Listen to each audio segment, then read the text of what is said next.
Recently আপনারা হয়তো সবাই শুনছেন যে ইউএস এর বিষয়টা নিয়ে, যে ইউএস এর স্টুডেন্ট ভিসাটা অফ করে দেওয়া হয়েছে। আর এটা কত সময়ের জন্য কি বৃত্তান্ত এখনো কিছুই জানানো হয় নাই।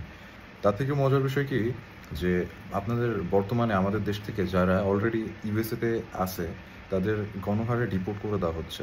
অ্যান্ড এটার কারণ কি, কেন করতেছে, এই সব কিছু আসলে জিওপলিটিক্যাল একটা বিষয়, যেটা আসলে আমরা ডিসকাস করবো না, কিন্তু আপনারা সবাই বুঝতে পারছেন কি এই বিষয়টা নিয়ে। আসলে বলতে পারেন যে বাবা-মার টাকা খরচ করে আপনি এমন একটা দেশে যেয়ে পড়াশোনা করতেছেন, যেখানে আপনার আসলে লাইফ বা আপনার ফিউচার নিয়ে আপনি চিন্তাই করতে পারবেন না। আপনি এটাই জানেন না যে কালকে কি হবে।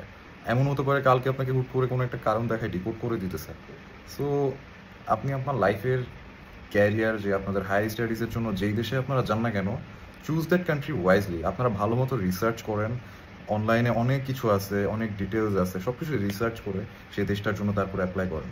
কারণ আপনারা যে টাকার, যেই টাইমটা আপনারা ইনভেস্ট করতেছেন এই দেশটার জন্য, পরবর্তীতে ইন ফিউচারে যেন আপনারা একটা গুড একটা রিটার্ন পান, সেখান থেকে কিছু শিখতে পারেন, কিছু আর্ন করতে পারেন, আপনার ফিউচারটা যেন ব্রাইট হয়, সেদিকে ফোকাস করবেন।